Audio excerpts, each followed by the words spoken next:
This isn't scary per se, but it's always creepy when someone you have known forever and thought of like a mentor is revealed to be something much different. So, I had this boss, who I'll call Mike, and he had come to fill in for a few months while my regular boss was on maternity leave. He was pretty amazing. He inspired me to work harder, and even ended up promoting me. The two of us, and a third employee that I'll call James, were always working shifts together. It was fun, just laughing and kicking ass because we all had a similar sense of humor, and James and I were definitely the best employees there. After Mike's time to fill in was over, James and I were super bummed because he was seriously the best manager. He was fair and rewarded hard work and truly cared about employee satisfaction. Plus, he just made everything fun, even though we were working harder. We both looked up to Mike as a manager and as a human being. We had the utmost respect for him, and we vowed to keep in touch when we parted ways. Fast forward a year or so, James and I ended up dating. We kept in touch with Mike, and he was so happy we ended up together because he thought we were both great people who deserved each other. We saw Mike a few more times and kept in touch over the years through social media. When James proposed and we started planning our wedding, we knew we wanted Mike to be in it. He was part of our trio back before James and I even knew we would be together, and the three of us had a bond. We asked him to read something during the ceremony, and he accepted, expressing how honored he felt. However, when it got to the day of the wedding, Mike was nowhere to be seen. We kept calling him as the ceremony was quickly approaching, and finally James got a hold of him. Mike told him he couldn't get out of work and wouldn't be able to make it. We were both taken aback a little because the Mike we knew and looked up to would never bail like this and not even let us know. We figured there had to be some reasonable explanation, and were pretty disappointed, but the wedding had to go on. We had James's niece do the reading, even though Mike's name was printed in the program. Fast forward again, a few more years. We had only spoken to Mike a handful of times since the wedding, but he had also taken the time to write me a beautiful, lengthy recommendation letter in that time period. There were no hard feelings about the wedding, and James and I still shared the highest opinions of our friend. Then Mike kind of disappeared off of social media, and the next time we tried calling him, his phone number had changed. James and I exchanged sentiments of concern and hoped he was doing okay, but it didn't go much past that. One day, James got a random call from a number that wasn't in his contact list. He answered it, and it turned out to be Mike, so we put it on speakerphone so I could say hello too. We had our brief pleasantries, but then Mike got into the reason for his call. He wanted to know if he could stay with us for a day or two. My initial reaction was, of course, but James shot me a sharp look. So I added, well, let us discuss it and we'll call you back. Before concluding the call, James inquired about what was going on. Mike said he'd been living with his father to care for him because he was terminally ill, but that he couldn't stay there another night because he'd checked the camera footage in their home and seen his dad on tape standing over him with a knife while he slept. When the call was ended, James said he thought something was off. I didn't really get why he'd instantly be that suspicious. I mean, the story was insane and all, but it was Mike. James said something like, "We haven't heard from him in forever, and now he's calling us for a favor? He lives 2 hours away, and we're the ones he calls? Why wouldn't he seek the help of someone closer? He has family in the area too."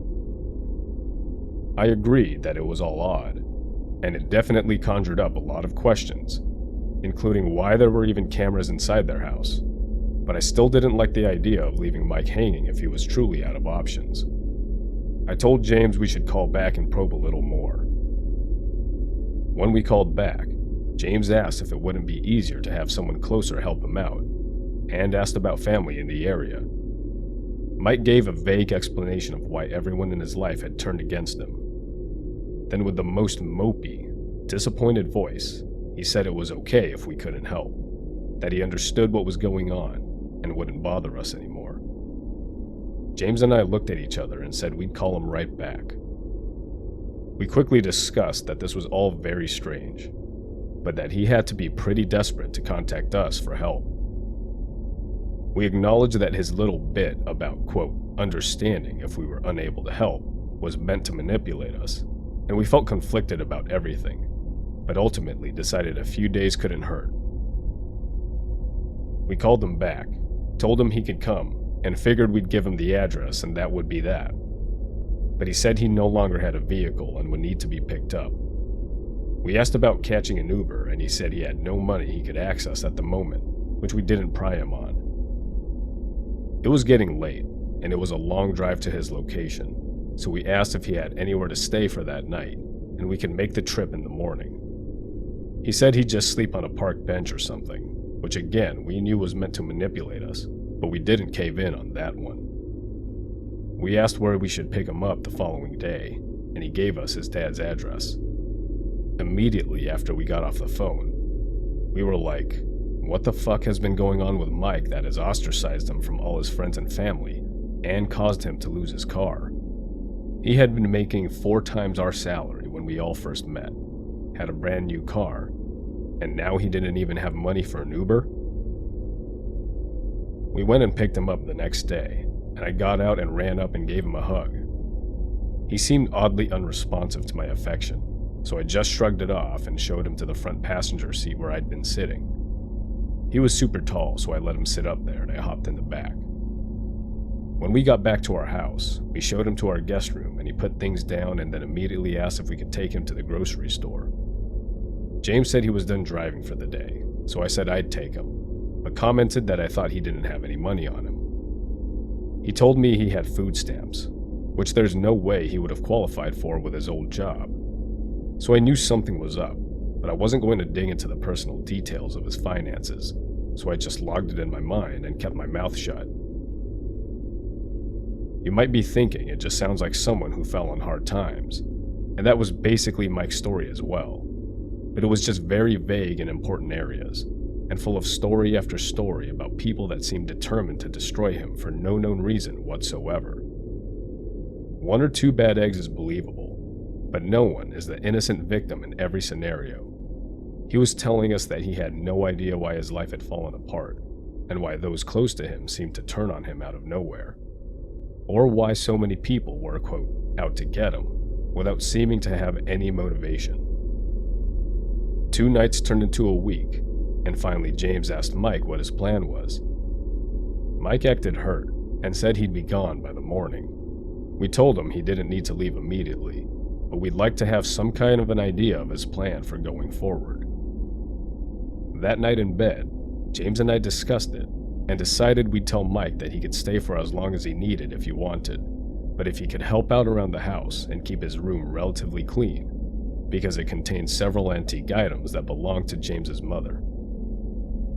We were also going to ask him to help me with some entrepreneurial decisions, as Mike had claimed to have been a totally self-made successful entrepreneur before his streak of bad luck, series of unfortunate events, whatever he called it. I had recently been laid off, so any guidance was welcome. We presented our offer the next day and Mike excitedly accepted. We thought it was going to be a rewarding trade-off for all parties. Now, this isn't a story about my marriage, so I'm not going to go too far into the wealth of problems James and I had, but a little info will be necessary. James was highly critical of me and often talked down to me and seemed to have nothing but negative opinions. I wasn't perfect, but I wanted to be loved and worked my ass off for James's approval. I was constantly trying to make him happy, but no matter what I did, I would fail in his eyes.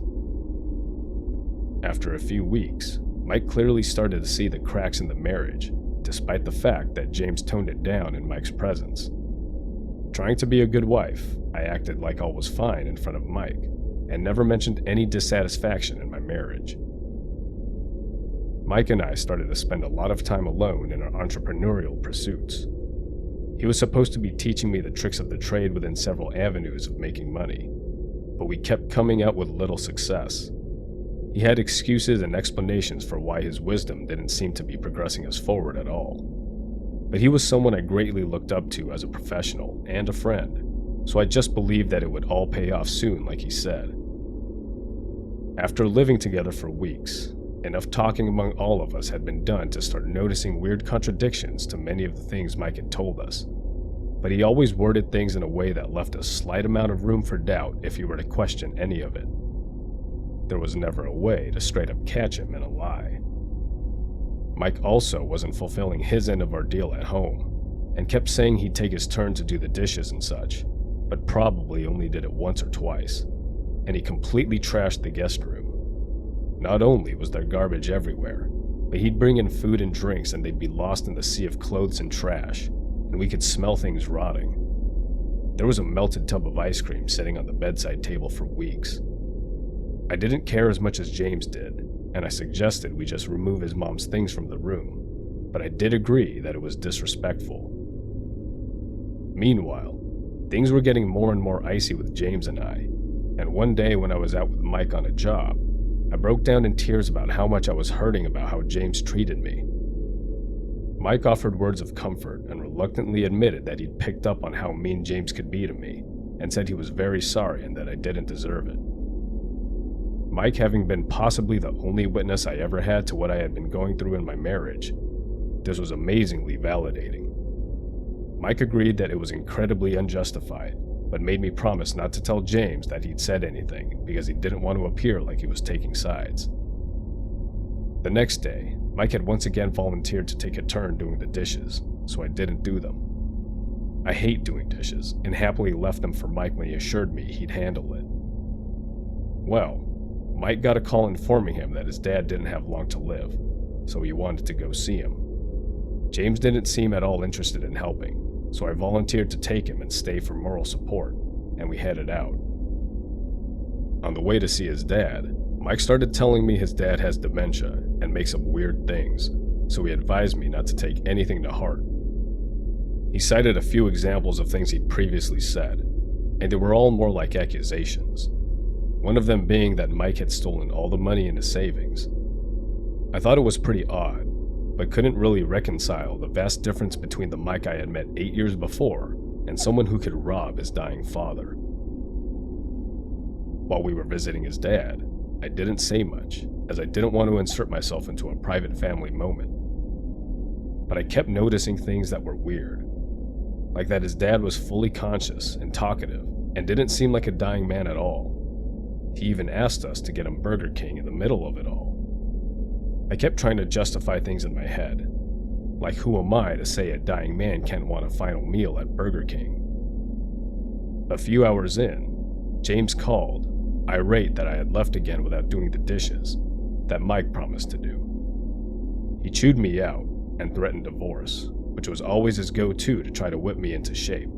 And having the recent affirmation from Mike that I wasn't the only one who saw James's emotional abuse, I said, "Fine. Divorce won't be thrown in my face anymore, so divorce it is."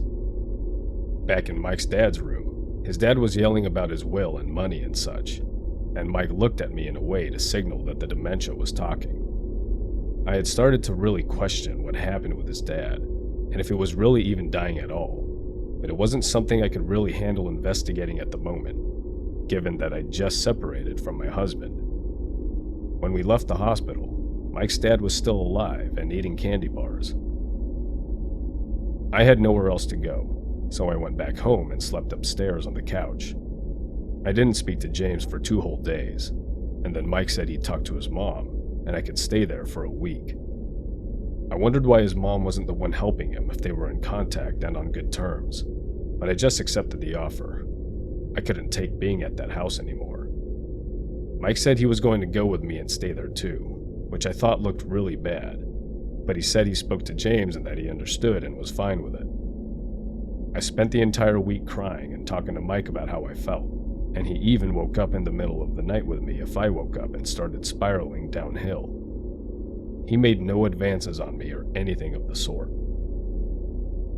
After the week, I went to stay with my parents and Mike went back to stay with James. I eventually saw them both when I'd come over to get things, and in talking with James, who was very much ready for Mike to leave, they barely seemed to talk and did not seem on good terms whatsoever. One night, I got the weirdest impulse to ask James if Mike ever said anything about me that he made him promise not to tell me. James hesitated for a second, but said yes. Through a series of questions, we inched through both of our experiences with Mike.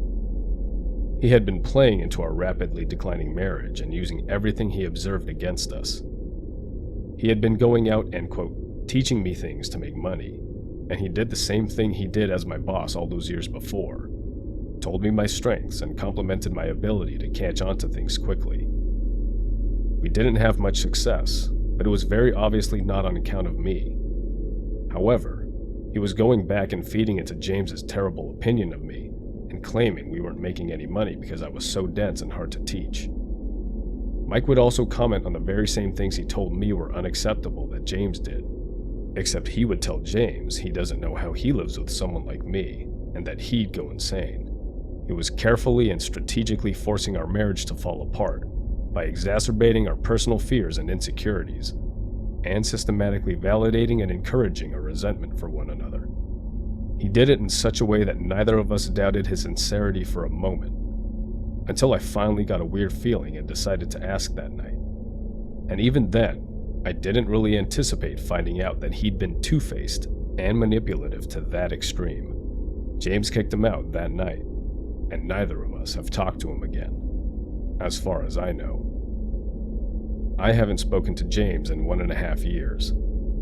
I proceeded with the divorce despite this, because even though Mike was an insincere piece of shit, he caused me to get enough distance from James that I was able to see I deserved so much better. Last I heard about Mike was from his mom, who called me to see why he'd been asked to abruptly leave James's house. I told her what he'd done, and she didn't seem surprised. I asked if she was aware of any mental problems he may have, and she said she didn't want to betray her son by giving details, but that he isn't right in the head. I asked about several of the traumatic events Mike had claimed to be the victim of, and she said there has never been evidence that any of it really happened. I don't know why he actively initiated the final downfall of my marriage, because I've never felt it was an attempt to be with me. I don't get what his motivation or gain would have been. Mike's mom texted me a few days after he had left James's house to tell me he had been admitted to a psychiatric facility and wouldn't be out for a long time. She wouldn't elaborate. So, former boss turned friend turned delusional sociopath. Let's not meet again.